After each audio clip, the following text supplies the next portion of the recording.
Quanto eu gastei 11 dias em Barcelona. Se você vai viajar para esse destino, ou se fica sempre em dúvida quanto você vai gastar, quanto vai ser mais ou menos, se dá, se não dá para fazer essa viagem, então fica nesse vídeo. Eu tenho a mania de anotar tudo e deixar meus históricos aqui no Booking, no hotels.com, e tem uma seguidora que perguntou quanto eu gastei. Lembrando que eu fiz essa viagem em maio de 22, então vai ter muitos valores diferentes, tá, gente? Tô falando para você ter uma referência, mas o valor do euro, tudo mudou. Quando eu fui, o euro tava mais ou menos 4,90 por aí. Então tá bem diferente agora, mas você ter uma noção de quanto eu gastei. E aí eu fiz essa planilhinha aqui que vai ajudar vocês a se guiarem para ver quanto eu gastei. E tem tudo anotadinho para te ajudar aí. Primeira coisa, o que vai afetar muito a sua viagem, claro, é a passagem, né, gente? Vai depender se você tem milha, se tem alguma promoção, o valor na época. Por exemplo, eu gastei 2.500 ida e de volta. Eu não me engano, não sei se eu fiz com a Ibéria, foi uma diferente, eu não lembro qual foi. Acho que foi Ibéria mesmo. E eu gastei 2.500 ida e de volta, mas isso era maio de 22. Agora acho que a vida do proletariado brasileiro tá mais difícil aí, e eu acho que tá mais de 3.500. Às vezes saem umas promoções lá no Melhores Destinos.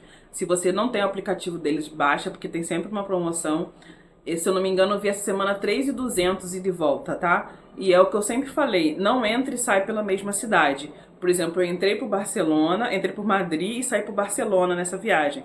Ah, tá, e se você não viu o vídeo, deixa eu só falar o roteiro que eu fiz. Eu entrei por Barcelona, entrei por Madrid, de Madrid eu fiz um bate e volta para Toledo, depois eu peguei um trem até Sevilha, ou Sevilla, não sei como se pronuncia o certo.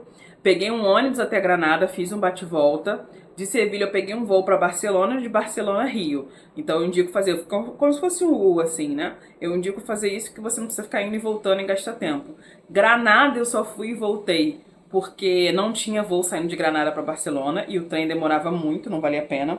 Apesar de eu adorar fazer viagem de trem na Europa, nesse trecho não valia a pena. Acho que era mais de 5 horas, alguma coisa assim.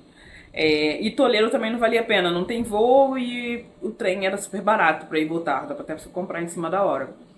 Tem um site que você compra já as suas passagens antes de trem, eu indico também você comprar antes. E aí voltando à passagem eu paguei 2.500. O hostel em Madrid, foram 3 diárias e foi o melhor hostel da minha vida. Eu sei que umas pessoas têm preconceito aí com o hostel, mas esse hostel é muito organizadinho, muito limpinho. Eles incentivam a interação, né? Então lá eu conheci muita gente, eles saem pra noite de salsa, falei noite de sangria, de brincadeira.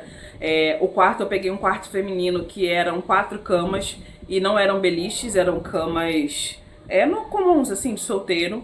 E era bem espaçoso, não tinha banheiro incluído, mas tinha muito banheiro no andar, então valia super a pena. Era super bem localizado, bem no centrinho ali de Madrid. Eu tô com a colinha aqui pra lembrar o nome. O hostel que eu fiquei foi o Sungate Hostel. E o valor dele eu paguei em 3 diárias, 479. Tô com a colinha aqui porque os valores todos de lembrar de cabeça, né? Foram 479. Então, assim, é um valor muito bom, né? Você paga aí cento e pouco reais. Todo esse valor da minha tabela tá em reais, tá, gente? Você paga aí cento e pouco por dia e eu acho que vale super a pena, porque assim, você só chega pra dormir, você faz coisas o dia inteiro, eu acho que vale muito a pena, mas tem gente que tem preconceito ou não gosta do hostel, de banheiro. O Thiago, por exemplo, não se adapta muito, ele não gosta dessa coisa do banheiro compartilhado, vai muito pessoal, mas eu acho que valeu super a pena pra mim lá viajando sozinha, né? Aí depois eu fui pra Sevilla, que eu fiquei em outro hostel também. Eu paguei 4 diárias, 523. Era um hostel bom também. Se eu não me engano, era uma rede grande. Eu não sei se eu vou saber pronunciar certo. Oasis Backspaces. E era uma rede grande, como se fosse o Celina.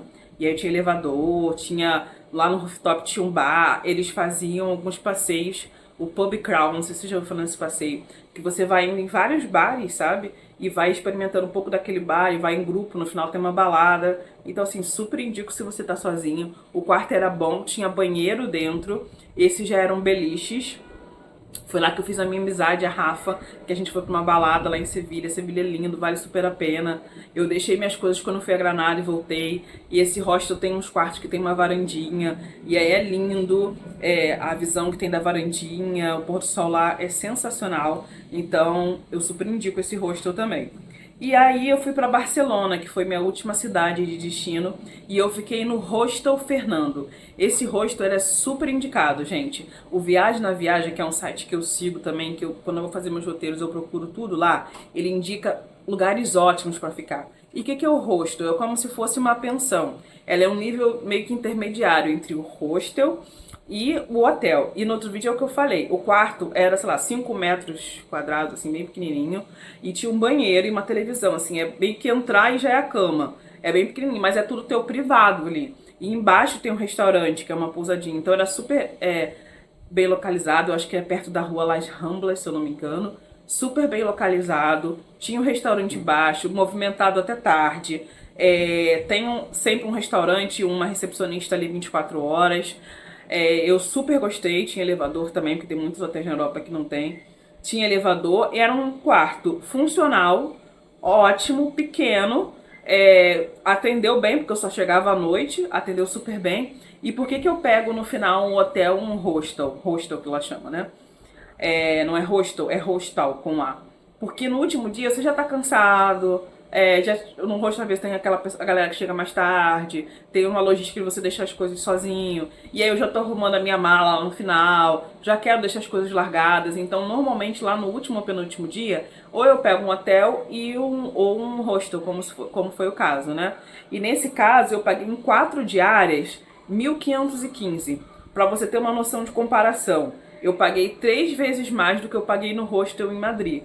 Apesar de ser cidades diferentes, você vê essa diferença aí. Não lembro qual era final de semana ou não, mas para você ver a economia do hostel e dar uma procurada. Fica um dia para você ver como é que é, porque também tem quartos privados no hostel às vezes, que são muito bons. Normalmente são lugares bem localizados, então experimenta também pra você ter essa sensação. Você vai pensar, cara, nem usei o hotel, então e pegar. Dificilmente os hotéis lá na Europa tem café da manhã. Até acho que esse hostel do Fernando por acaso tinha, mas porque tinha um restaurante dentro, né? E aí vamos lá com gastos com passeios e alimentação.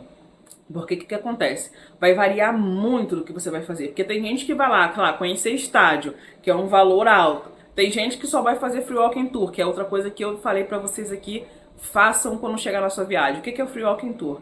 É um passeio que normalmente com um professor de história ou de geografia, que ele vai andando assim pela rua e vai falando a história dos lugares e tudo mais. Não tem um valor fixo pago. No final você pode dar uma contribuição ou não. E aí uma contribuição pequena de $5, R$ 10, o que você quiser, porque você bota uma bolsinha dele. E eu acho que vale muito a pena, porque são pessoas locais que vão te falar sobre tudo ali, você ainda pode tirar dúvidas. Ah, eu quero um restaurante local para almoçar. São pessoas que moram ali, então você não vai pegar só dica de turista, tá? Então, voltando sobre os passeios, vai depender muito do que você vai fazer. Isso é muito flexível, né? Nas próximas viagens eu vou tentar anotar tudo que eu fiz em cada passeio. Se você não viu os vídeos de lençóis, eu fiz isso. Tudo que eu gastei. Mas no caso da Europa, como eu prevejo o quanto eu vou gastar? Eu coloco tanto com passeio, alimentação e algum deslocamento interno que eu tenho, mais ou menos 80 euros por dia, tá? E isso funcionou bem nas minhas viagens. Claro que vai excursionar ali um pouquinho para mais ou para menos, mas é uma base para você ter. Então, nesse caso, eu fiquei 11 dias, que foi R$ 4.312.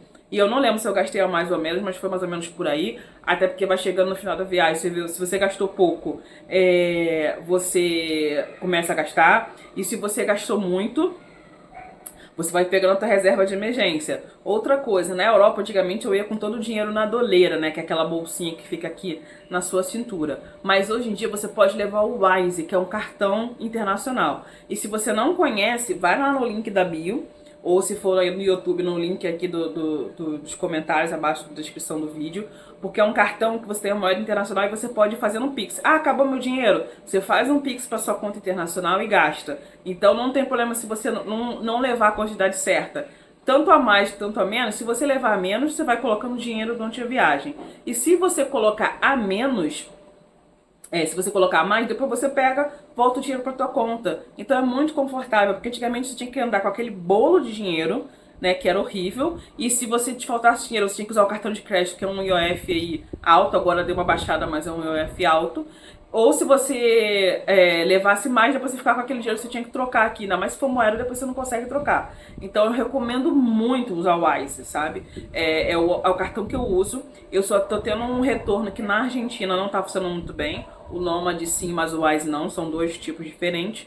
Mas se você que tem esse medo, quanto é que eu vou gastar? Quanto é que eu vou levar? Já vou comprar a moeda toda? O Wise acaba um pouco desses teus problemas, tá? Você vai colocar lá e converter. Vai convertendo conforme você for usando, e isso na hora cai, então não tem tanto esse problema. Mas por você ter uma previsão, eu guardo ali 80 euros por dia para poder gastar, tá? E sobre os passeios, eu uso o Get Your Guide, que você pode pagar com a própria Wise ou com cartão de crédito, mas cartão de crédito você vai pagar IOF. Também tem link lá na nossa bio, ou se for no YouTube aqui na descrição do vídeo, que é um site que vende todos os passeios. Então eu já compro meus passeios antes. No caso de Barcelona, da Espanha, eu comprei Sagrada Família, comprei já os passeios no dia que eu queria, porque são passeios às vezes concorridos. Então você pode comprar com Wise, pesa só logo o seu Wise, já deixa aí, não custa nada. Quando você for fazer a viagem, teu Wise já tá pedido, né?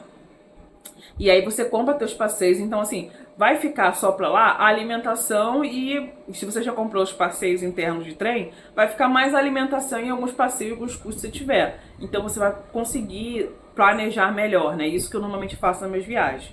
Então, recapitulando, eu gastei 2.500 com passagem aérea de volta, com hotel 479 em 3 diárias em Madrid, 4 diárias no hostel em Sevilha, 523, e em Barcelona, 4 diárias, 1.515.